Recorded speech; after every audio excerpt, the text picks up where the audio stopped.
너 그 노래 어디서 배웠니? 이수역의 목소리가 떨렸습니다. 시장 한복판에서 멈춰선 그의 얼굴은 창백해져 있었어요. 11년 전 자신이 만든 세상에 단 두 사람만 알고 있는 노래를 아이가 부르고 있었거든요.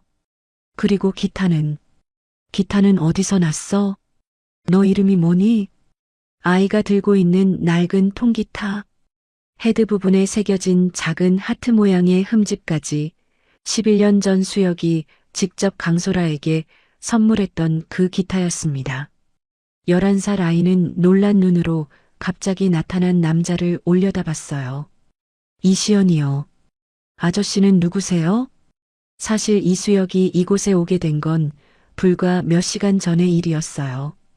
강남에 위치한 자신의 음악 기획사에서 또 하나의 성공적인 미팅을 마친 후였죠. 연매출 300억을 자랑하는 회사의 대표, 업계에서는 황금손이라 불리는 그였습니다. 하지만 성공이 가져다 준 건 돈과 명예뿐이었어요.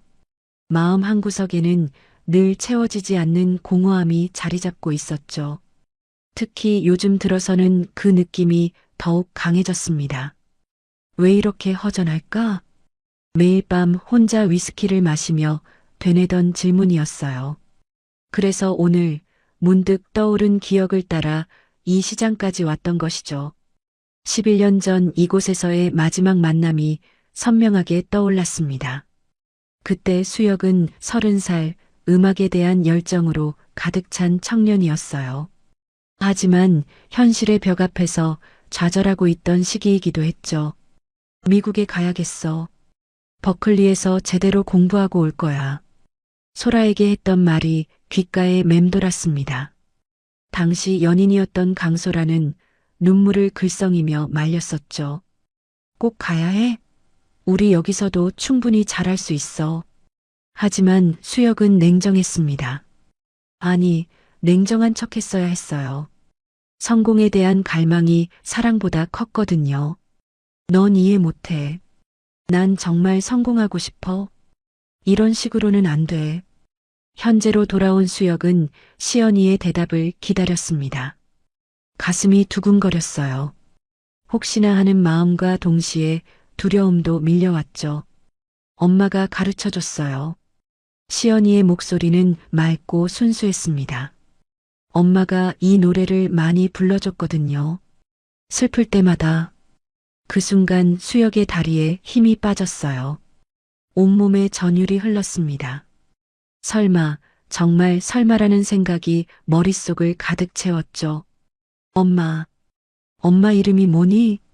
왜요? 아저씨 우리 엄마 알아요? 시연이 주변을 둘러보니 비로소 보이는 것들이 있었습니다.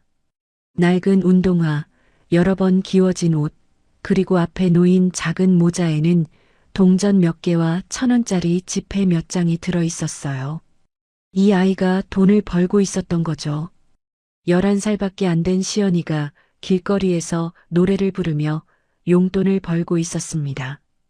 수혁의 가슴이 먹먹해졌어요. 자신은 고급 레스토랑에서 한 끼에 몇십만 원을 쓰며 비즈니스 미팅을 하고 있을 때 이 아이는 여기서 노래를 부르고 있었던 거예요. 또 나왔구나. 우리 꼬마 가수. 옆 가게 아주머니가 따뜻한 눈으로 시연이를 바라보며 말했습니다. 어머, 오늘은 새 노래네. 어디서 배웠어? 엄마가 가르쳐줬어요.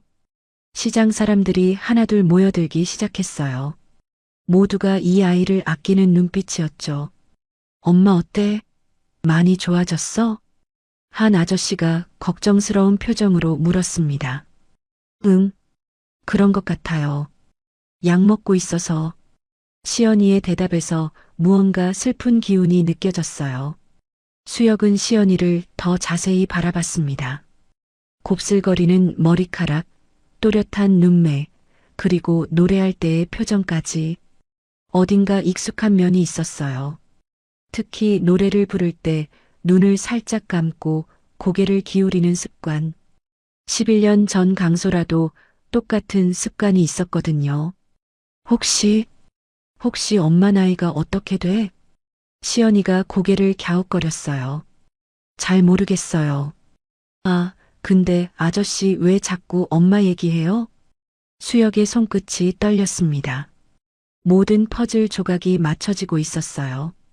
11년 전 헤어진 후 혹시 소라가 임신했던 건 아닐까? 그런데 자신은 그 사실도 모른 채 미국으로 떠났던 거죠. 갑자기 머리가 어지러웠습니다. 지난 11년간의 성공이 모두 무의미하게 느껴졌어요. 만약 정말로 시연이가 자신의 딸이라면, 그리고 소라가 혼자서 이 아이를 키워왔다면, 목이 메어왔어요. 가슴 깊숙한 곳에서 올라오는 죄책감이 온몸을 휘감았습니다. 아저씨, 괜찮아요? 시연이가 걱정스러운 목소리로 물었어요. 순수한 눈빛이었죠. 자신을 걱정해주는 이 아이를 보니 더욱 마음이 아팠습니다. 수혁은 주머니에서 지갑을 꺼냈어요. 그리고 몇 장의 지폐를 모자에 넣었습니다. 고마워. 노래 잘 들었어. 와, 진짜요? 고마워요, 아저씨. 시연이의 환한 미소를 보니 눈가가 촉촉해졌어요. 이런 작은 돈에도 이렇게 기뻐하는 아이를 보니 자신이 얼마나 많은 것을 놓치고 살았는지 깨달았습니다. 또 올 거예요? 시연이의 질문에 그는 고개를 끄덕였어요. 응, 또 올게. 시장을 나서는 수혁의 발걸음이 무거웠습니다. 머릿속은 복잡한 생각들로 가득했어요. 정말로 시연이가 자신의 딸일까? 그렇다면 지금까지 소라는 어떻게 살아왔을까? 차에 올라탄 후에도 한동안 시동을 걸지 못했어요. 거울에 비친 자신의 얼굴이 낯설게 느껴졌습니다. 성공했다고 자부했던 지난 11년이 순식간에 의미를 잃어버린 것 같았어요. 내가 뭘 한 거지? 중얼거린 그 말이 차 안에서 메아리 쳤습니다. 이제 선택해야 했어요. 이 일을 없었던 것처럼 넘어갈 것인지 아니면 진실을 파헤쳐 볼 것인지. 하지만 이미 마음은 정해져 있었습니다. 내일 다시 이곳에 와야겠다고 생각했어요. 시연이를 그리고 진실을 제대로 확인해야 했거든요. 그날 밤 강남에 위치한 고급 펜트하우스에서 이수혁은 잠을 이루지 못했습니다. 평소 같으면 하루의 피로에 금세 잠들었을 텐데 오늘은 달랐어요. 시장에서 만난 시연이의 모습이 눈을 감을 때마다 떠올랐거든요. 침대에서 뒤척이다가 결국 일어나 거실로 나왔어요. 바닥부터 천장까지 이어진 대형 창문 너머로 서울의 야경이 펼쳐져 있었습니다. 반짝이는 불빛들이 아름다웠지만 오늘따라 그 모든 게 차갑게 느껴졌어요. 정말 내 딸일까? 소파에 몸을 맡긴 채 위스키 잔을 기울였습니다. 알코올이 목구멍을 타고 내려가며 쓰라린 맛을 남겼어요. 마치 지난 11년간의 선택들이 남긴 씁쓸함 같았죠. 기억이 물밀듯이 밀려왔습니다. 2013년 3월, 아직 추위가 남아있던 그날이었어요. 당시 수혁은 작은 원룸에서 살며 음악 작업에 매달려 있었습니다. 하지만 현실은 녹록하지 않았죠. 또 떨어졌어. 기획사 오디션 결과 통보를 받고 돌아온 그날, 강소라가 따뜻한 차를 끓여주며 말했었죠. 괜찮아. 다음에 또 기회가 있을 거야. 하지만 수혁에게는 괜찮지 않았어요. 29이라는 나이가 발목을 잡고 있었고 주변 친구들은 하나둘 안정적인 직장에 정착해가고 있었거든요. 부모님의 실망스러운 시선도 견디기 힘들었죠. 그때 버클리 음대에서 온 합격 통지서가 인생을 바꿔놓았습니다. 정말 가야 해? 소라의 목소리에는 간절함이 묻어 있었어요. 둘이 자주 가던 한강공원 벤치에 앉아 있었죠. 벚꽃잎이 바람에 흩날리던 아름다운 봄날이었는데 그들에게는 이별의 날이었습니다. 미안해. 하지만 이게 마지막 기회야. 30 넘어서 이런 기회가 또 올 것 같지 않아. 수혁의 목소리는 단호했어요. 사실 마음 한편으로는 소라와 함께 하고 싶었지만 성공에 대한 갈망이 더 컸거든요. 그럼 나는? 우리는 어떻게 돼? 소라의 눈에 눈물이 고였습니다. 하지만 수혁은 고개를 돌렸어요. 그 눈물을 보면 자신의 결심이 흔들릴 것 같았거든요. 미안해. 정말 미안해. 하지만 지금은 음악이 우선이야. 공항에서의 마지막 만남이 가장 아픈 기억이었습니다. 소라는 마지막까지 붙잡으려 했어요. 기다릴게. 몇 년이든 기다릴 수 있어. 하지만 수혁은 더욱 냉정하게 말했죠. 기다리지 마. 그냥 잊어버려. 이게 우리 둘 다에게 좋은 거야. 거짓말이었어요. 가슴이 찢어질 것 같았지만 깔끔하게 정리하는 게 맞다고 생각했거든요. 돌아보지 않고 출국장으로 들어갔던 그 순간이 얼마나 어려웠는지 지금도 생생하게 기억났습니다. 버클리에서의 3년은 정말 치열했어요. 밤낮 없이 공부하고 작업했습니다. 그리고 졸업 후에는 LA의 유명 레이블에서 일하기 시작했죠. 처음 몇 년은 정말 바빴어요. 미국 아티스트들과 작업하며 실력을 쌓았고 점점 인정받기 시작했습니다. 그러다 보니 자연스럽게 소라에 대한 생각도 줄어들었어요. 아니, 줄이려고 노력했다는 게 맞겠죠. 이제 정말 잊었어. 스스로에게 그렇게 말하며 살았습니다. 하지만 가끔 혼자 있을 때면 문득 그리워지곤 했어요. 특히 자신이 만든 곡이 히트했을 때 제일 먼저 들려주고 싶은 사람은 언제나 소라였거든요. 5년 전 한국으로 돌아온 건 더 큰 성공을 위해서였어요. K-팝의 전 세계적인 인기를 보며 이제는 한국이 더 큰 기회의 땅이라고 판단했거든요. 음악 기획사를 차리고 성공가도를 달렸습니다. 해외에서 쌓은 경험과 네트워크가 큰 힘이 되었어요. 몇 년 만에 업계 최고의 프로듀서로 인정받았죠. 하지만 이상했어요. 성공할수록 마음은 더욱 비어갔습니다. 돈도 명예도 가졌지만 진정으로 행복하다고 느낀 적은 별로 없었거든요. 뭔가 빠진 것 같아. 직원들과의 회식 자리에서도 업계 파티에서도 늘 그런 기분이었어요. 마치 퍼즐에서 가장 중요한 조각 하나가 사라진 듯한 느낌이었죠. 사실 한국에 돌아온 후 몇 번 소라를 찾으려고 했었어요. 하지만 연락처도 바뀌었고 공통지인들도 연락이 끊긴 상태였습니다. SNS도 찾아봤지만 흔적을 찾을 수 없었어요. 아마 결혼했겠지. 그렇게 생각하며 포기했습니다. 11년이라는 시간은 모든 걸 바꿔놓기에 충분한 세월이었거든요. 자신처럼 혼자 사는 사람이 더 이상할 정도였죠. 몇 번 소개팅도 해봤지만 진지한 관계로 발전하지 못했어요. 마음 한구석에 소라의 자리가 여전히 남아있었던 탓일까요? 현재로 돌아와서 생각해보니 모든 게 명확해졌어요. 시연이의 나이, 생김새, 그리고 무엇보다 그 기타와 노래. 우연의 일치라고 하기에는 너무 많은 것들이 일치했습니다. 가슴이 답답해졌어요. 만약 정말로 자신의 딸이라면 그동안 소라는 얼마나 힘들었을까요? 혼자서 아이를 키우며 살아왔을 소라의 모습이 상상되니 견딜 수 없었습니다. 내가 정말 최악의 인간이었구나. 자책감이 물밀듯이 밀려왔어요. 성공을 위해 사랑을 버렸고 그 결과 가장 소중한 것들을 잃어버린 거였죠. 새벽 5시가 되어서야 마음을 정리할 수 있었습니다. 더 이상 도망칠 수 없다는 걸 깨달았어요.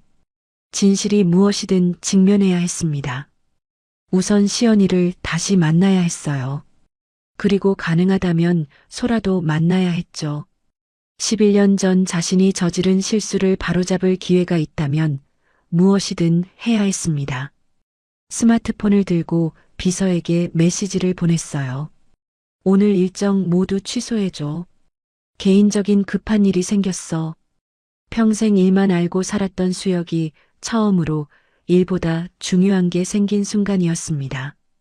샤워를 하고 옷을 갈아입으며 거울을 봤어요. 11년 전보다 나이가 들었지만 오늘따라 눈빛이 달라 보였습니다. 성공에만 매달려 살던 공허한 눈이 아니라 무언가 간절한 마음이 담긴 눈이었어요. 이번엔 제대로 해보자. 거울 속 자신에게 다짐했습니다. 11년 전에는 이기적인 선택을 했지만 이번에는 달랐어요. 진정으로 소중한 게 무엇인지 깨달았거든요.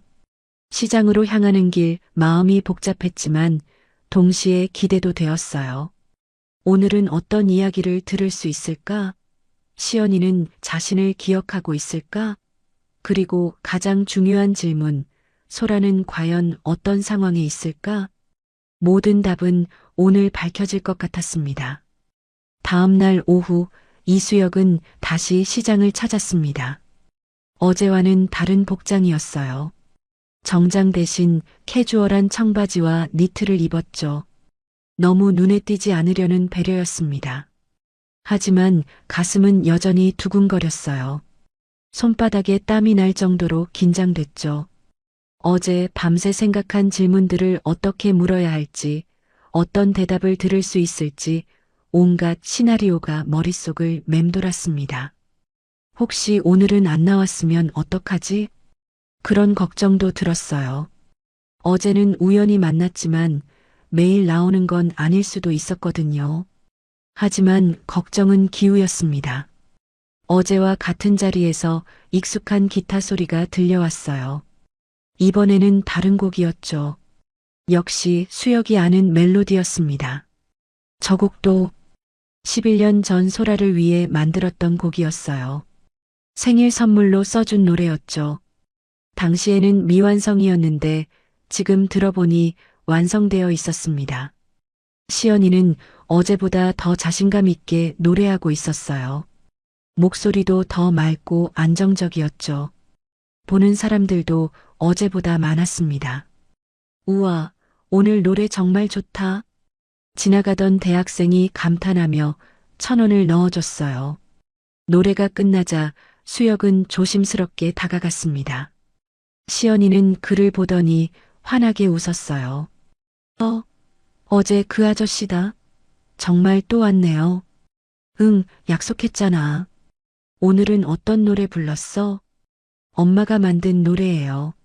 아직 제목은 없어요. 시연이가 기타를 쓰다듬으며 말했습니다. 그 모습이 11년 전 소라와 너무 닮아 있어서 가슴이 뭉클해졌어요. 엄마가 노래를 만들어? 네. 엄마는 정말 잘 만들어요. 예쁜 노래, 슬픈 노래, 재미있는 노래도요. 자랑스러운 표정으로 말하는 시연이를 보니 소라가 여전히 음악을 하고 있다는 걸 알 수 있었어요. 그런데 엄마는 지금 뭐 하고 계셔? 최대한 자연스럽게 물어봤지만 수혁의 목소리가 약간 떨렸습니다. 엄마는 아파서 집에 있어요. 요즘 많이 아프세요. 시연이의 표정이 순간 어두워졌어요. 어린 나이에도 엄마의 상황을 정확히 이해하고 있는 것 같았죠. 많이 아프시나? 병원에서 비싼 약을 먹어야 한대요. 그래서 제가 용돈을 벌고 있어요. 11살 시연이가 엄마의 병원비를 위해 거리에서 노래를 부르고 있다니. 수혁의 가슴이 너무 아팠어요. 참 기특한 아이죠. 옆에서 붕어빵을 팔던 아저씨가 말을 걸어왔습니다. 어머니가 많이 아프신가 봐요? 네, 몇 달 전부터 갑자기 몸이 안 좋아지셨어요. 희귀병이라고 하던데 치료비가 만만치 않다고 하더라고요. 아저씨의 말에 수혁은 더 자세한 상황을 알 수 있었어요. 이 아이가 매일 나와서 노래 부르는 거 보면 정말 마음이 아파요. 우리끼리 돈을 모아서 도와주려고 했는데 어머니가 고맙다면서도 받지 않으시더라고요. 자존심이 강한 소라의 성격이 떠올랐습니다. 11년이 지나도 변하지 않았나 봐요. 하루에 얼마나 벌어? 수혁이 시연이에게 조심스럽게 물어봤어요. 잘 되면 10,000원, 못 되면 3,000원 정도요. 비 오는 날은 못 나와서 아무것도 못 벌어요. 하루 10,000원. 수혁이 점심값으로 쓰는 돈보다 적었어요. 그 돈으로 어떻게 생활비와 병원비를 감당할 수 있을까요? 엄마가 다른 일은 못 하셔? 요즘은 너무 아프셔서 집에서 쉬고 계세요. 가끔 온라인으로 음악 레슨을 해주시는데 학생이 많지 않아요. 온라인 음악 레슨. 소라가 여전히 음악을 포기하지 않았다는 증거였죠. 하지만 그것만으로는 생계를 유지하기 어려웠을 거예요. 너는 나중에 뭐가 되고 싶어? 가수요. 엄마처럼 예쁜 노래 만드는 가수가 되고 싶어요. 시연이의 눈이 반짝였어요. 하지만 곧 현실적인 말을 덧붙였죠. 근데 우선은 엄마 병 낫게 하는 게 먼저예요. 병만 나으면 다시 예전처럼 같이 노래할 수 있을 거예요. 11살 아이가 할 말이 아니었어요. 자신의 꿈보다 엄마를 먼저 생각하는 모습이 기특하면서도 안타까웠습니다. 그 순간 수혁은 11년 전 자신의 선택이 얼마나 이기적이었는지 뼈저리게 느꼈어요. 성공을 위해 소라를 떠났지만 정작 소라는 혼자서 이 모든 어려움을 견뎌내고 있었던 거죠. 목구멍이 메어왔어요. 자신이 미국에서 편안하게 공부하고 성공 가도를 달릴 때 소라는 혼자 아이를 낳고 키우며 얼마나 힘들었을까요? 내가 있었다면 그런 생각이 들었지만 이미 돌이킬 수 없는 시간들이었어요. 엄마 병이 정확히 뭐야? 루푸스라고 하던데요. 잘 모르겠어요. 어려운 말이라서. 루푸스. 자가 면역 질환이었어요. 치료는 가능하지만 지속적인 관리가 필요하고 무엇보다 치료비가 많이 드는 병이었죠. 치료 잘 받으면 나을 수 있어? 의사 선생님이 그러셨어요. 좋은 약 꾸준히 먹으면 괜찮아진다고요. 근데 그 약이 너무 비싸서 희망이 있는 병이라는 걸 확인할 수 있었어요. 하지만 경제적인 문제가 가장 큰 장벽이었죠. 시장 상인들이 하나둘 모여들기 시작했어요. 모두 시연이를 아끼는 눈빛이었습니다. 오늘도 나왔구나, 우리 공주님. 어머, 오늘 새 옷 입었네? 어디서 났어? 교회에서 주셨어요. 시연이가 수줍게 대답했어요. 낡았지만 깨끗하게 빨아입은 옷이었죠. 상인들이 하나씩 돈을 넣어주며 격려해줬어요. 모두가 시연이의 상황을 알고 있었고 자신들 나름대로 도움을 주려고 하고 있었습니다. 노래가 끝나고 시연이가 집으로 돌아갈 준비를 하자 수혁은 따라가고 싶은 충동이 들었어요. 소라를 직접 만나서 모든 걸 확인하고 싶었거든요. 하지만 너무 성급하게 행동하면 안 될 것 같았어요. 11년 만의 만남이니까 충분히 준비를 해야 했죠. 내일도 올 거야? 네. 날씨 좋으면 매일 와요. 그럼 내일 또 보자. 시연이가 기타를 메고 사라지는 모습을 바라보며 수혁은 내일은 어떻게 접근해야 할지 고민했어요. 시장을 나서며 수혁은 마음을 정리했습니다. 이제는 확신이 들었어요. 시연이가 자신의 딸이라는 것을, 그리고 소라가 혼자서 모든 고생을 감당하고 있다는 것을 더 이상 방관할 수 없었어요. 어떤 방법으로든 도움을 줘야 했습니다. 하지만 조심스럽게 그들이 부담스러워하지 않도록 해야 했죠. 이번엔 절대 도망치지 않을 거야. 11년 전과는 달리 이제는 책임을 질 준비가 되어 있었습니다. 성공보다 중요한 것이 무엇인지 깨달았거든요. 집으로 돌아가는 길, 머릿속은 복잡했지만 마음은 오히려 차분해졌어요. 해야 할 일이 명확해졌거든요. 우선 소라의 정확한 상황을 파악하고 도움을 줄 방법을 찾아야 했습니다. 사흘째 되는 날, 이수혁은 더 일찍 시장에 도착했습니다. 시연이가 나오기 전에 주변 환경을 살펴보고 싶었거든요. 어제까지는 충격과 당황 속에서 제대로 관찰하지 못했었어요. 시장 곳곳을 둘러보며 상인들과 자연스럽게 대화를 나눴습니다.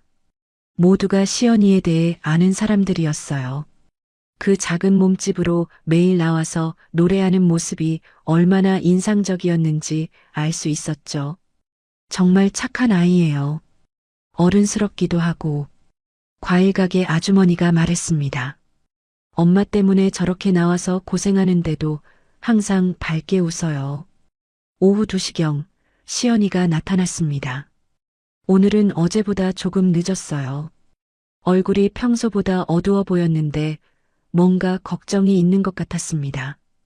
기타를 준비하는 시연이의 손가락이 평소보다 떨리고 있었어요. 수혁은 멀리서 그 모습을 지켜보며 가슴이 쓰라렸습니다. 오늘은 왜 저럴까? 시연이가 첫 곡을 시작했지만 목소리에 힘이 없었어요. 평소에 맑고 밝은 톤이 아니라 어딘가 슬픔이 묻어 있었습니다.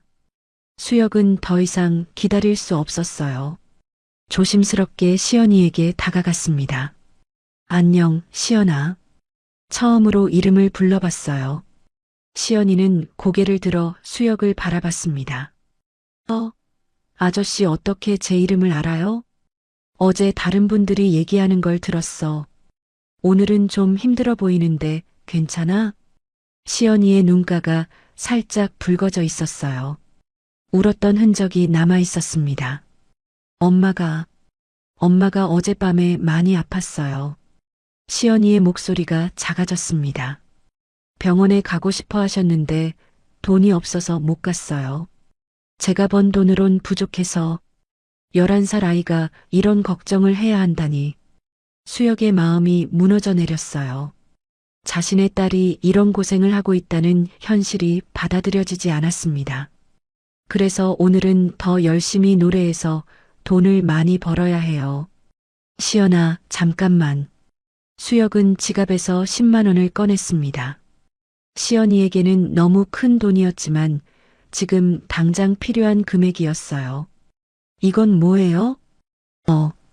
노래 듣고 싶어서 미리 내는 신청비야. 오늘 하루 종일 나를 위해서만 노래해 줄 수 있어? 거짓말이었지만 시연이가 부담스러워하지 않을 유일한 방법이었어요. 진짜요? 이렇게 많이요? 시연이의 눈이 반짝였습니다. 하지만 곧 망설이는 표정을 지었어요.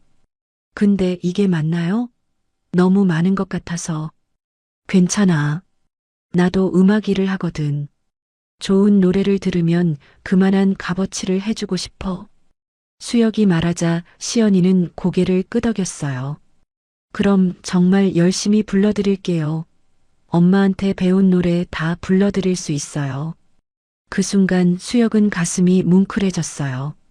엄마한테 배운 노래라는 말이 특별하게 다가왔거든요. 소라가 시연이에게 물려준 유일한 유산이 음악이었구나 싶었습니다.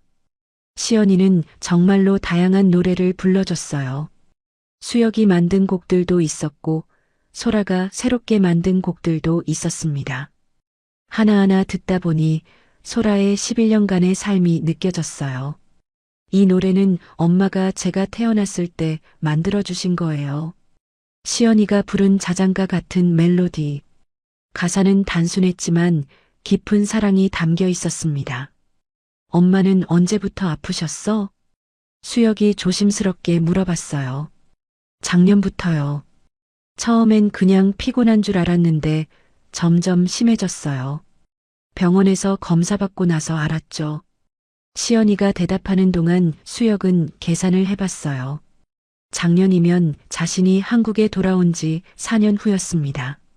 만약 그때 소라를 찾아갔다면 이런 일은 없었을 텐데요. 엄마는 항상 괜찮다고 하세요. 걱정하지 말라고. 근데 밤에 혼자 우시는 걸 봤어요. 시연아, 혹시 아빠에 대해서 들은 적 있어? 가장 중요한 질문이었어요. 시연이는 잠시 생각하더니 고개를 끄덕였습니다. 엄마가 가끔 얘기해 주세요. 아빠는 음악을 정말 좋아하는 사람이었다고. 그리고 꿈을 위해서 멀리 갔다고. 수혁의 심장이 쿵 떨어지는 기분이었어요. 나쁜 사람이 아니에요. 그냥 자기가 하고 싶은 일이 있었던 거래요. 엄마는 이해한다고 했어요. 소라다운 말이었어요. 11년이 지나도 자신을 원망하지 않고 있다는 게 오히려 더 마음이 아팠습니다. 오후 내내 시연이의 노래를 들으면서 수혁은 놀랐어요. 이 아이에게는 타고난 음악적 재능이 있었습니다. 절대음감이 있는 것 같았고 화음을 만드는 능력도 뛰어났어요. 너 정말 노래 잘한다. 누구한테 배웠어? 엄마한테요. 엄마가 기타도 가르쳐 주시고 노래하는 방법도 알려주셨어요. 그럼 엄마도 가수였어? 아니요. 그냥 취미로 하셨어요. 근데 정말 잘하세요. 저보다 훨씬. 집이 여기서 멀어? 아니요. 걸어서 10분 정도요. 작은 빌라 2층에 살아요. 시연이가 가리킨 방향을 보니 주택가였어요. 수혁은 마음속으로 그 방향을 기억해뒀습니다. 언젠가는 직접 찾아가야 할 때가 올 테니까요. 그 집에서 오래 살았어? 네, 태어날 때부터요. 엄마가 저 때문에 이사 못 간다고 하세요. 학교도 여기 다니고 있어서. 해가 지기 시작하자 시연이는 집에 갈 준비를 했어요. 아저씨, 정말 고마웠어요. 이렇게 많이 들어주셔서. 나도 고마워. 정말 좋은 노래들이었어. 수혁은 시연이에게 명함을 하나 꺼내줬어요. 물론 회사 정보는 지워둔 개인 연락처만 적힌 것이었죠. 혹시 급한 일 있으면 연락해. 아저씨가 도와줄 수 있는 일이라면 뭐든지. 시연이가 집으로 향하는 모습을 바라보며 수혁은 계획을 세웠어요. 이제는 단순히 지켜보기만 할 수는 없었습니다. 구체적인 도움이 필요했어요. 우선 소라의 병원비부터 해결해야 했습니다. 익명으로 지원하는 방법을 찾아보거나 아니면 다른 명목으로 도움을 주는 방법을 생각해 봐야 했죠. 내일은 어떻게 접근해 볼까? 머릿속으로 여러 시나리오를 그려봤어요. 하지만 가장 중요한 건 시연이와 소라가 부담스러워하지 않도록 하는 것이었습니다. 그날 밤 수혁은 노트북을 켜고 루푸스에 대해 자세히 찾아봤어요. 치료법, 비용, 예후 등 모든 정보를 수집했습니다. 다행히 초기에 발견했고 꾸준한 치료를 받으면 충분히 관리 가능한 병이었어요. 하지만 월 치료비가 만만치 않았습니다. 시연이가 하루에 버는 돈으로는 감당할 수 없는 금액이었죠. 어떻게든 도와야 해. 수혁은 자신의 통장 잔고를 확인했어요. 소라의 치료비 정도는 충분히 감당할 수 있었습니다. 문제는 어떻게 자연스럽게 도움을 주느냐 하는 것이었어요. 다음 날 아침 수혁은 평소보다 일찍 일어났습니다. 오늘은 좀 더 적극적으로 접근해 보려고 했어요. 시연이와의 관계를 조금씩 발전시켜가면서 동시에 도움을 줄 방법을 찾아야 했습니다. 거울을 보며 넥타이를 매는 대신 캐주얼한 옷을 입었어요. 시연이에게 친근하게 다가가고 싶었거든요. 오늘은 뭔가 달라질 것 같아. 그런 예감이 들었습니다. 어쩌면 소라와 직접 만날 기회가 생길지도 모르겠다는 생각이 들었어요. 11년 만의 재회가 과연 어떨까요? 두렵기도 했지만 동시에 간절했습니다. 집을 나서며 수혁은 마음속으로 다짐했어요. 오늘은 반드시 한 걸음 더 나아가겠다고. 닷새째 되는 날 이수혁이 시장에 도착했을 때 평소와 다른 광경이 펼쳐졌습니다. 시연이가 있어야 할 자리가 비어 있었어요. 시계를 보니 오후 3시, 평소보다 1시간이나 늦은 시간이었죠. 오늘은 안 나오나? 불안한 마음이 들기 시작했어요. 혹시 무슨 일이 생긴 건 아닐까요? 수혁은 주변 상인들에게 물어봤습니다. 시연이 오늘 못 봤는데 혹시 무슨 일 있나요? 아, 그의 엄마가 어젯밤에 응급실에 갔다던데요. 과일 가게 아주머니의 말에 수혁의 얼굴이 창백해졌어요. 응급실이요? 네, 새벽에 구급차 소리가 나더라고요. 아마 그 빌라에서 나온 것 같아요. 수혁의 가슴이 두근거렸습니다. 시연이가 말했던 그 빌라 걸어서 10분 거리라고 했던 그곳 말이에요. 지금도 병원에 있을까요? 글쎄요. 오늘 아침에도 시연이 못 봤으니까 아직 있을 것 같은데요. 더 이상 기다릴 수 없었어요. 수혁은 시연이가 가리켰던 방향으로 발걸음을 재촉했습니다. 주택가로 들어서자 여러 빌라들이 늘어서 있었어요. 어느 집인지 정확히 알 수 없었지만 수혁은 하나씩 살펴보며 걸었습니다. 그때 한 아주머니가 쓰레기를 버리러 나오는 모습이 보였어요. 혹시 이 근처에 시연이라는 아이 사는 집 아세요? 아, 그 기타 치는 아이요? 저기 파란 대문 있는 집이에요. 근데 어젯밤에 일을 구웠었어요. 수혁의 심장이 더욱 빨라졌습니다. 파란 대문 앞에 서니 정말 조용했어요. 아무 소리도 들리지 않았습니다. 2층 창문은 커튼이 쳐져 있었고 우편함에는 며칠치 신문이 쌓여 있었어요. 정말 병원에 있구나. 수혁은 잠시 망설였습니다. 이렇게 집까지 찾아온 게 맞을까요? 하지만 시연이가 걱정되었어요. 혼자서 병원에서 얼마나 무서웠을까 생각하니 가만히 있을 수 없었습니다. 근처 종합병원을 찾아갔어요. 응급실에서 간호사에게 물어봤습니다. 혹시 어젯밤에 강소라라는 분 오셨나요? 환자분과 어떤 관계세요? 아, 지인입니다. 간호사는 컴퓨터를 확인하더니 고개를 끄덕였어요. 입원하셨어요. 일반병동 3층 302호실이에요. 드디어 찾았습니다. 11년 만에 소라를 만날 수 있는 순간이었어요. 3층으로 올라가는 엘리베이터 안에서 수혁의 손이 떨렸습니다. 11년 만에 재회. 과연 소라는 어떤 반응을 보일까요? 자신을 원망하고 있을까요? 아니면 302호실 앞에 도착했어요. 문 앞에서 한참을 망설였습니다. 안에서는 작은 목소리가 들려왔어요. 시연이의 목소리였죠. 엄마, 괜찮아요? 물 드릴까요? 수혁은 용기를 내어 문을 두드렸습니다. 들어오세요. 약한 목소리였지만 분명히 소라의 목소리였어요. 문을 열고 들어서는 순간 시간이 멈춘 것 같았습니다. 침대에 누워있는 강소라. 11년 전보다 많이 야위었지만 여전히 아름다운 얼굴이었어요. 그리고 침대 옆에 앉아있는 시연이. 아저씨? 시연이가 놀란 목소리로 말했어요. 소라는 수혁을 보더니 잠시 멍하니 바라봤습니다. 그리고 천천히 입을 열었어요. 수혁이, 어떻게 여기를? 소라의 목소리는 떨리고 있었어요. 시연이는 두 사람을 번갈아 보며 상황을 이해하려 했습니다. 소라야, 나. 수혁도 말을 제대로 잇지 못했어요. 준비했던 말들이 모두 사라져버렸거든요. 엄마, 이 아저씨 아세요? 시연이가 물었을 때 소라는 잠시 눈을 감았다가 천천히 대답했어요. 응, 엄마의 옛날 친구야. 시연아, 잠깐 음료수 사올래? 아저씨랑 엄마가 얘기할 게 있어. 소라가 말하자 시연이는 고개를 끄덕이고 병실을 나갔어요. 문이 닫히자 두 사람 사이에 정적이 흘렀습니다. 정말 오랜만이야. 수혁이 먼저 입을 열었어요. 어떻게 알았어? 시연이가 네 딸이라는 걸. 소라의 질문에 수혁은 시장에서 있었던 일을 차근차근 설명했습니다.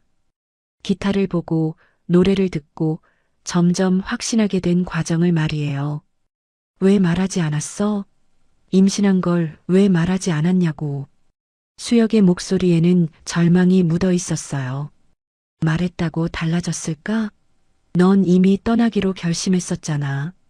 소라의 대답은 담담했어요. 그때 임신 사실을 안 건 네가 떠난 후 한 달 뒤였어. 연락하려고 했는데 네가 3번으로 바꾼 다음이었지. 수혁은 기억났어요. 미국에 가서 모든 걸 정리하고 싶어서 번호를 바꿨던 것을. 혼자서, 정말 혼자서 다 했구나.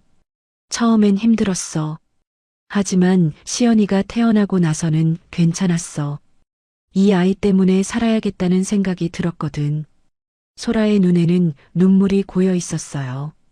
미안해. 정말 미안해, 소라야. 이제 와서 미안하다고 해봤자 뭐해. 지난 일인걸. 하지만 소라의 목소리에는 원망보다는 체념이 묻어 있었어요. 시연이는 나에 대해 뭘 알고 있어? 네가 음악을 사랑하는 사람이었다는 것. 그리고 꿈을 위해 떠났다는 것. 나쁜 사람은 아니라고 했어. 수혁의 가슴이 아팠어요. 소라가 자신을 나쁘게 말하지 않았다는 게 오히려 더 죄스러웠습니다. 인정해 줄래? 내가 시연이 아빠라는 걸. 지금 와서 11년 동안 없었던 사람이. 소라의 목소리가 조금 높아졌어요. 네 병은 어때? 치료비는 어떻게 하고 있어? 루푸스야. 치료비가 많이 들어. 시연이가 노래 불러서 번 돈으로는 턱없이 부족하지. 내가 도와줄게. 치료비, 생활비, 시연이 교육비까지 다. 필요 없어. 소라의 대답은 단호했어요. 자존심 부리지 마. 시연이 생각해서라도. 그때 시연이가 음료수를 들고 들어왔어요. 엄마, 괜찮아요? 뭔가 분위기가. 괜찮아, 시연아. 소라는 억지로 미소를 지었어요. 아저씨, 엄마가 많이 아프죠? 그래서 제가 용돈 벌어드리고 있어요. 시연이의 말에 수혁의 마음이 무너졌어요. 이 순수한 아이가 자신의 딸이었다니. 시연아, 아저씨가 제안이 하나 있어. 수혁이 조심스럽게 말했어요. 나랑 정식으로 음악을 배워볼래? 넌 정말 재능이 있어. 정말요? 하지만 돈 걱정하지 마. 그리고 엄마 치료비도 아저씨가 도와줄게. 소라가 반대하려 했지만 수혁이 먼저 말을 이었어요. 이건 동정이 아니야. 내 의무야. 그 말에 담긴 진심을 소라도 느꼈는지 더 이상 반대하지 않았어요. 11년 만에 찾아온 변화의 순간이었습니다. 강소라가 태어난 지 3일이 지났습니다. 이수혁이 병원비를 모두 지불했지만 소라는 여전히 그의 도움을 받는 것에 대해 불편해했어요. 집으로 돌아온 후에도 수혁과의 대화는 최소한에 그쳤습니다. 엄마, 아저씨가 또 왔어요. 시연이가 문 앞에서 외쳤을 때 소라는 한숨을 쉬었어요. 수혁은 매일 찾아와서 시연이에게 음악을 가르쳐주고 있었지만 정작 소라와는 제대로 된 대화를 나누지 못했거든요. 수혁이 조심스럽게 인사했지만 소라의 대답은 차가웠어요. 시연이만 두 사람 사이를 오가며 분위기를 밝게 만들려고 했죠. 아저씨, 오늘은 어떤 노래 배워요? 오늘은 코드 진행을 배워볼까? 네가 좋아하는 곡으로. 수혁은 시연이에게만 집중하려 했지만 소라의 시선이 계속 신경 쓰였어요. 레슨이 끝나고 시연이가 잠깐 화장실에 간 사이 소라가 입을 열었습니다. 왜 이제 와서 이래? 목소리에는 11년간 쌓인 감정이 묻어 있었어요. 소라야, 나도 11년 동안 어디 있었어? 내가 얼마나 힘들었는지 알아? 소라의 목소리가 떨렸습니다. 참고 있던 감정이 터져나오기 시작했어요. 임신했을 때, 출산할 때, 시연이가 아플 때. 난 항상 혼자였어. 미안해. 정말 미안해. 수혁이 할 수 있는 말은 그것뿐이었어요. 미안하다고 다 해결돼? 네가 없는 동안 나는 어떻게 살았는지 알아? 소라의 눈에 눈물이 맺혔어요. 밤새 아르바이트하고 낮에는 시연이 돌보고 친구들은 하나둘 연락 끊어지고 부모님께는 말도 못하고 수혁은 아무 말도 할 수 없었어요. 그 모든 것이 자신 때문이었거든요. 그런데 이제 와서 갑자기 나타나서 도와주겠다고? 우리가 네 동정이 필요한 줄 알아? 동정이 아니야. 내 책임이라고 했잖아. 책임? 11년 늦은 책임이 무슨 의미가 있어? 소라의 말에 수혁은 가슴이 답답했어요. 틀린 말이 아니었거든요. 그럼 어떻게 해야 해? 그냥 다시 사라져야 해? 모르겠어. 정말 모르겠어. 화장실에서 돌아온 시연이는 두 사람의 어두운 분위기를 금세 눈치챘어요. 엄마, 왜 울어요? 아니야, 시연아. 엄마 괜찮아. 소라는 서둘러 눈물을 닦았어요. 아저씨랑 싸웠어요? 시연이의 순수한 질문에 두 사람 모두 대답할 수 없었어요. 시연아, 아저씨는 이제 가야겠어. 수혁이 일어서자 시연이가 놀란 표정을 지었어요. 왜요? 레슨 더 할 거 아니에요? 시연아, 잠깐 엄마랑 얘기 좀 할게. 소라가 시연이를 방으로 보낸 후 수혁과 마주 앉았어요. 시연이한테는 상처 주지 말아요. 당연하지. 난 그 아이한테 상처 줄 생각 없어. 그럼 어떻게 할 거예요? 갑자기 나타났다가 또 사라질 거예요? 소라의 질문은 예리했어요. 수혁도 명확한 답을 가지고 있지 않았거든요. 소라야, 나 정말 후회하고 있어. 매일 밤 후회하고 있다고. 수혁의 목소리가 떨렸어요. 11년 전 선택이 얼마나 이기적이었는지 알아. 하지만 이제라도 바로잡고 싶어. 어떻게? 지나간 시간을 되돌릴 수 있어? 시간은 되돌릴 수 없지만 앞으로는 달라질 수 있어.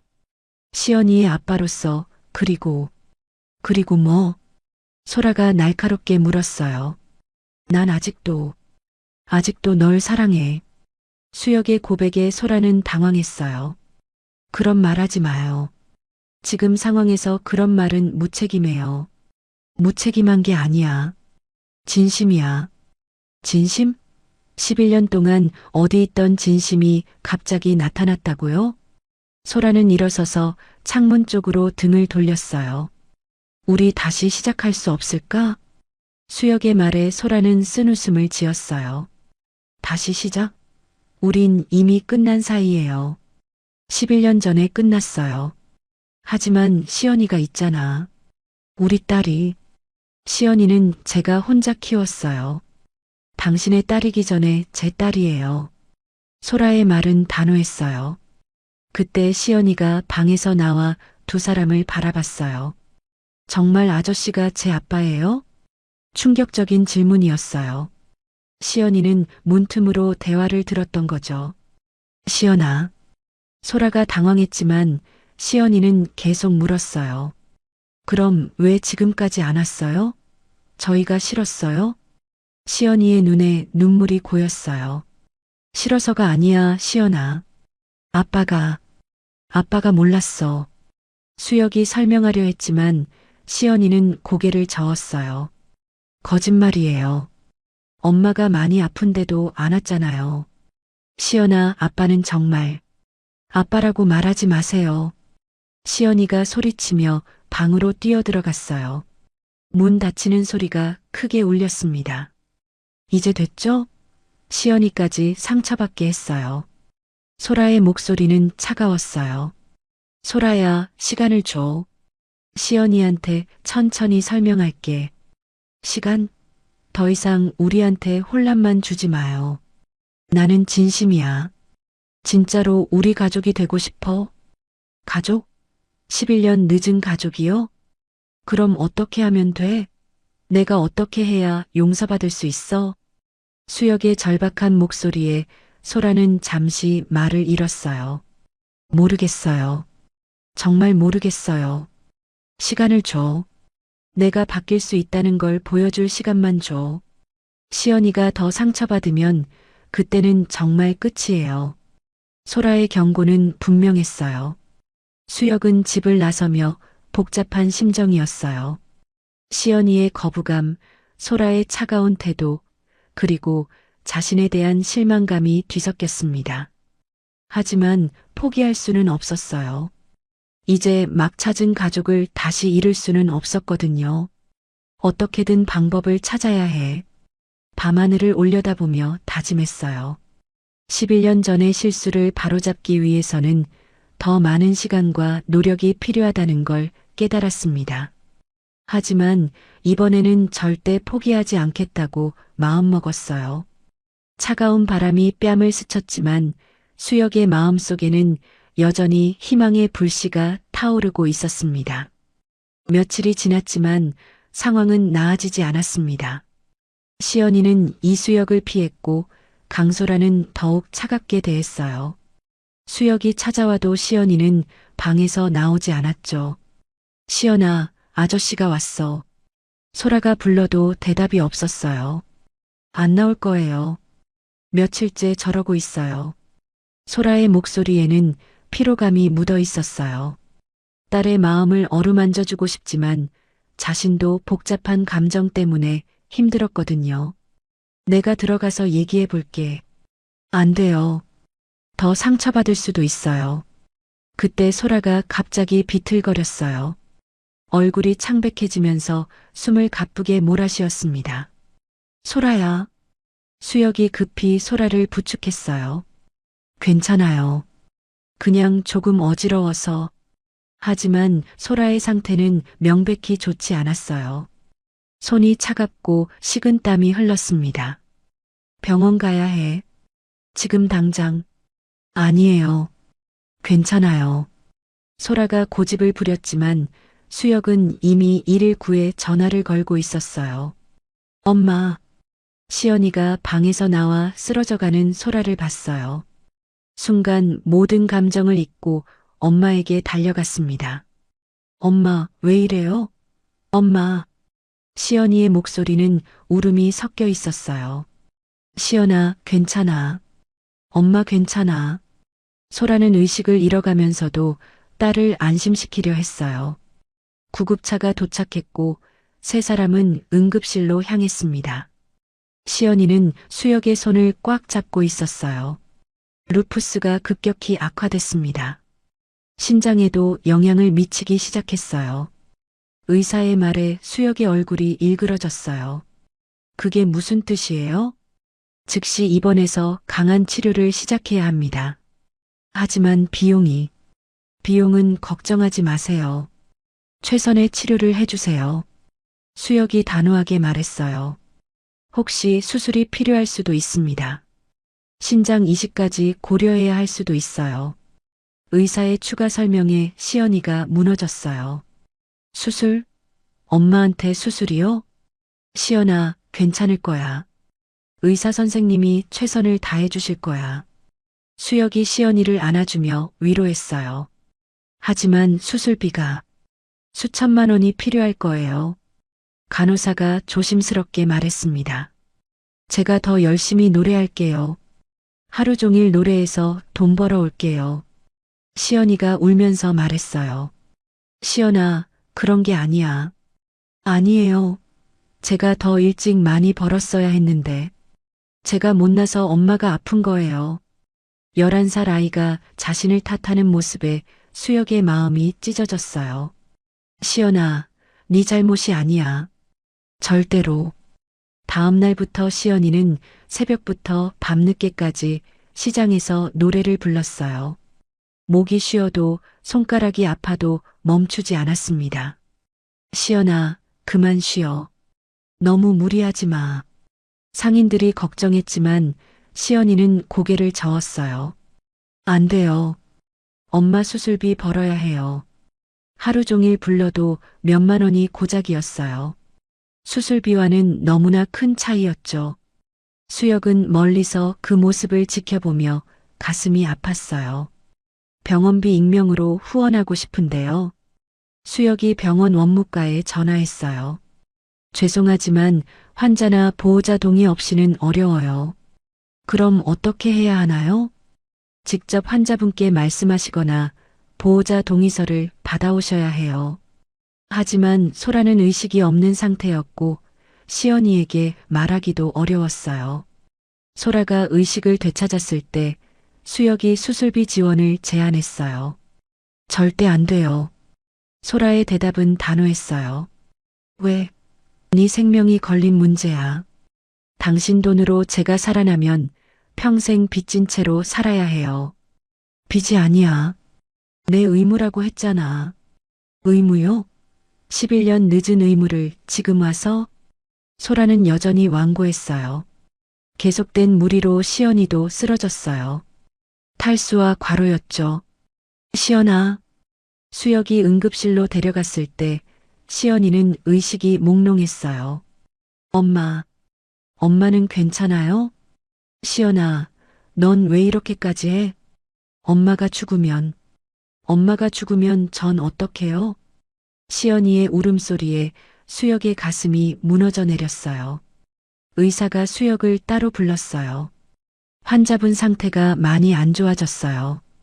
빨리 결정하셔야 해요. 어떤 결정을요? 수술을 할 것인지, 보존적 치료를 할 것인지. 하지만 보존적 치료로는 의사의 말을 끝까지 듣지 않아도 알 수 있었어요.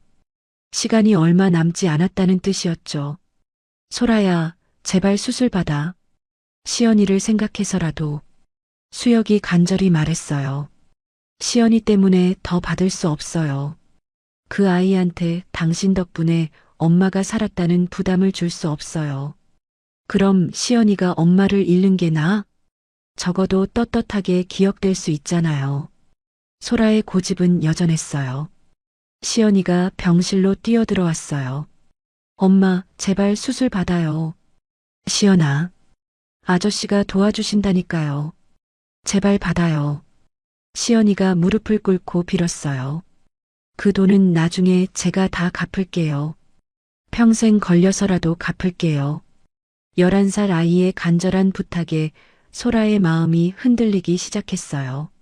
소라야, 마지막으로 부탁한다. 나를 위해서가 아니라 시연이를 위해서 수술 받아줘. 수혁의 목소리는 떨리고 있었어요. 만약 내가 수술 받으면 당신은 어떻게 할 거예요? 무슨 뜻이야? 평생 책임질 거예요? 아니면 또 떠날 거예요?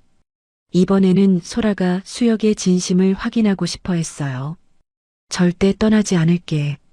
평생 시연이와 너를 지킬게. 수혁이 소라의 손을 잡으며 맹세했어요.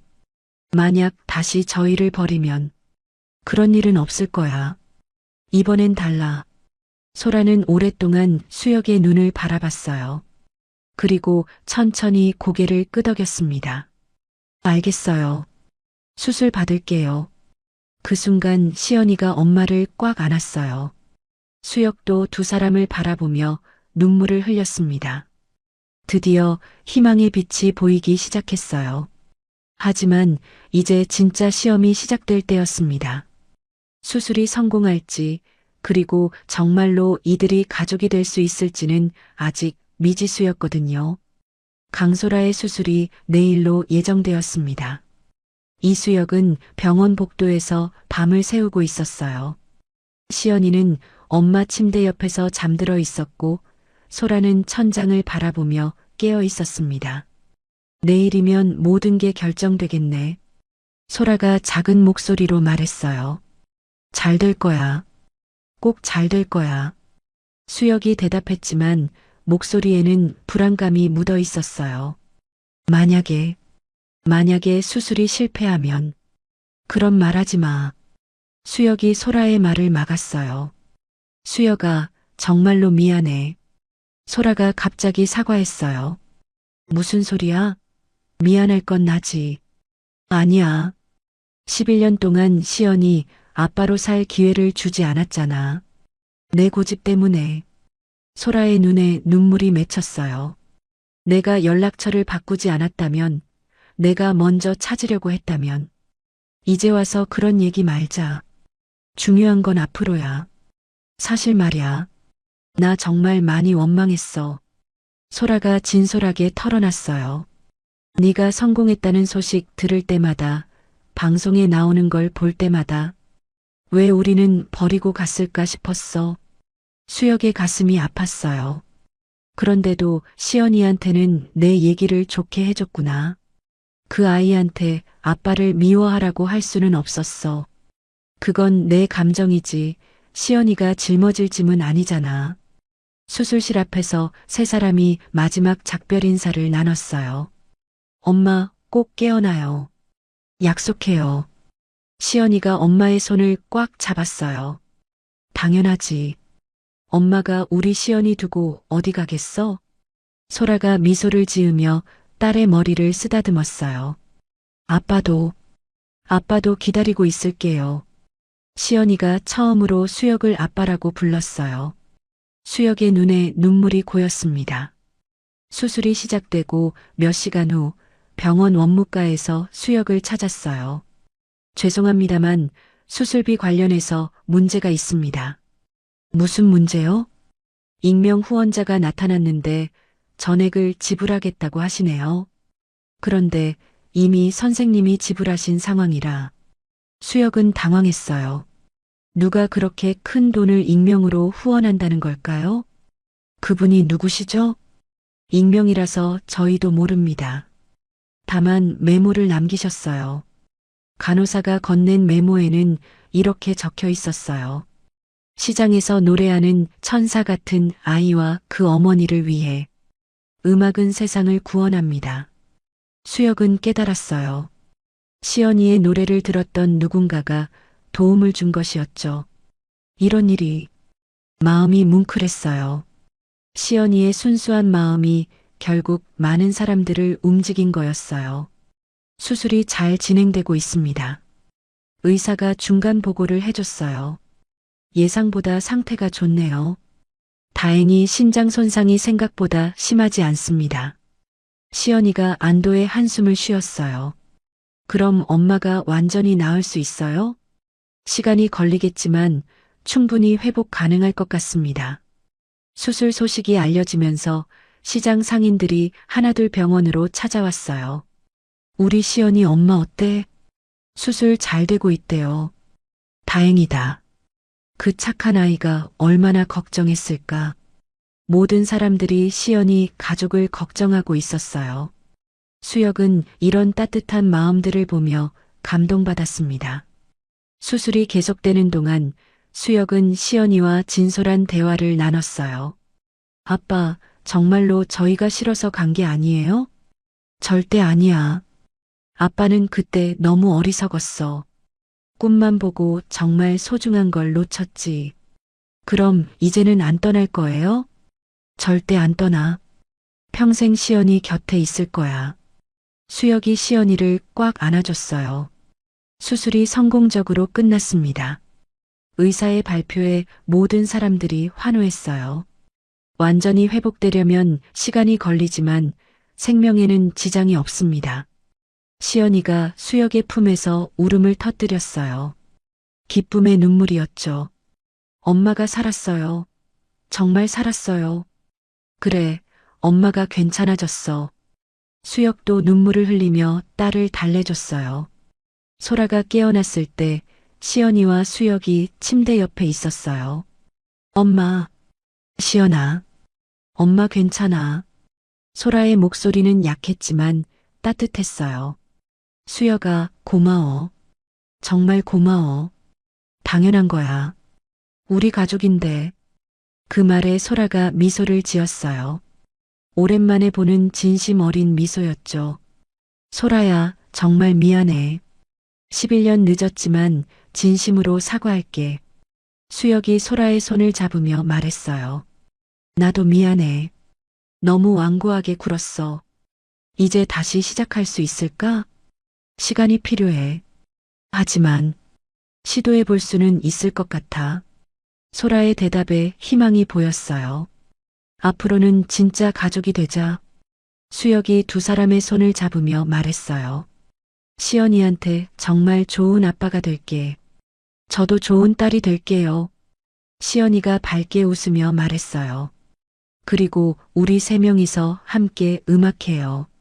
엄마도 아빠도 저도 다 음악 좋아하잖아요. 시연아, 네 꿈이 뭐라고 했지? 가수요. 엄마 아빠처럼 예쁜 노래 만드는 가수요. 그럼 아빠가 도와줄게. 정말 좋은 가수로 만들어줄게. 정말요? 약속해. 수혁이 시연이와 새끼손가락을 걸었어요. 병실 창밖으로 석양이 지고 있었어요. 오렌지빛 햇살이 세 사람을 비추고 있었습니다. 우리 이제 정말 가족이네. 소라가 조용히 말했어요. 응, 이제 진짜 가족이야. 수혁이 대답하며 두 사람을 바라봤어요. 11년 만에 찾은 가족. 잃을 뻔했던 소중한 사람들. 이제는 절대 놓지 않겠다고 다짐했습니다. 시연이는 두 부모님 사이에서 행복한 미소를 지었어요. 드디어 완전한 가족이 된 것이었죠. 앞으로는 함께 음악을 만들고, 함께 웃고, 함께 꿈을 키워나갈 수 있을 것 같았습니다. 클라이맥스의 위기를 넘긴 세 사람에게는 이제 새로운 시작만이 남아 있었어요. 한 달 후 강소라의 퇴원날이 왔습니다. 회복 속도가 의사들도 놀랄 정도로 빨랐어요. 아마도 가족이 함께한다는 마음의 안정감 때문이었을 거예요. 엄마, 정말 집에 가는 거예요? 이시연이 신나서 물었어요. 응, 이제 집에 가자. 소라가 미소를 지으며 대답했습니다. 얼굴에 건강한 혈색이 돌아왔어요. 이수혁은 퇴원 수속을 마치고 두 모녀를 바라봤습니다. 이제 정말 새로운 시작이었어요. 집에 도착하자 수혁이 준비한 깜짝 선물이 있었어요. 거실에는 새 피아노가 놓여 있었고 시연이 방에는 새 기타가 준비되어 있었습니다. 우와, 이게 뭐예요? 시연이가 깜짝 놀라며 소리쳤어요. 우리 가족이 함께 음악할 수 있도록 준비했어. 정말요? 진짜 우리 가족 거예요? 당연하지. 이제부터 우리는 진짜 가족이니까. 수혁의 말에 시연이가 피아노 앞에 앉아 조심스럽게 건반을 눌러봤어요. 다음 날부터 세 사람의 새로운 일상이 시작되었어요. 수혁은 회사 일을 줄이고 가족과 보내는 시간을 늘렸습니다. 오늘은 뭐 먹고 싶어? 수혁이 부엌에서 앞치마를 두르고 물었어요. 아빠가 요리해요? 응, 아빠도 이제 집안일 배워야지. 서툴렀지만 진심이 담긴 수혁의 모습에 소라와 시연이가 웃었어요. 저도 도와줄게요. 시연이가 의자를 가져와 수혁 옆에 섰어요. 저녁 식사 후 세 사람은 거실에 모여 앉았어요. 수혁이 피아노를 치고 소라가 기타를 연주하고 시연이가 노래를 불렀습니다. 이 노래는 엄마가 저 태어났을 때 만든 거예요. 시연이가 자랑스럽게 말했어요. 정말 아름다운 노래구나. 수혁이 소라를 바라보며 말했어요. 11년 전에는 몰랐던 소라의 음악적 깊이를 이제야 제대로 알게 된 것 같았습니다. 우리 이제 함께 새 노래 만들어 볼까? 정말요? 셋이서 같이요? 응, 우리 가족만의 특별한 노래. 주말에 세 사람은 함께 시장을 찾았어요. 시연이가 노래했던 그 자리에 가족 모두 함께 온 것이었죠. 어머, 시연이다. 그리고 어머님도. 상인들이 반갑게 맞아줬어요. 많이 좋아지셨네요. 정말 다행이에요. 이분이 아버님이시죠?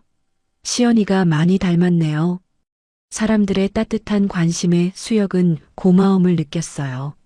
모든 분들이 시연이를 정말 아껴주셨구나. 당연하죠. 우리 시연이는 이 시장의 천사예요. 오늘은 특별히 가족이 함께 노래를 불러드릴게요. 수혁이 말하자 사람들이 하나둘 모여들었어요. 소라가 기타를 들고 수혁이 휴대용 키보드를 펼쳤습니다. 시연이는 가운데 서서 준비했어요. 이 노래는 저희 가족이 함께 만든 첫 번째 곡이에요. 제목은 다시 만난 우리예요. 헤어져 있던 시간들이 아프고 길었지만 이제 우리 함께 있어 모든 게 괜찮아. 사랑하는 가족들아 고마워. 다시 만날 수 있어서. 세 사람의 하모니가 시장 전체에 울려 퍼졌어요. 듣는 사람들 모두 감동받아 눈물을 흘렸습니다. 너무 아름다워요. 정말 감동적이에요. 박수 소리가 끊이지 않았어요. 그날 저녁 소라와 수혁은 조용히 대화를 나눴어요. 정말 많이 바뀐 것 같아. 소라가 말했어요. 11년 전 네가 떠날 때와는 완전히 다른 사람 같아. 사람은 변할 수 있다는 걸 보여주고 싶었어. 늦었지만 이제는 믿어. 네가 정말 변했다는 걸. 소라의 말에 수혁의 마음이 따뜻해졌어요. 시연이는 아빠가 생긴 후 눈에 띄게 밝아졌어요. 학교에서도 친구들에게 자랑할 만한 아빠가 생겼다고 좋아했습니다. 아빠, 학교에서 장기자랑 대회가 있어요. 정말? 나가볼까? 네. 그런데 아빠도 같이 나가주실래요? 물론이지.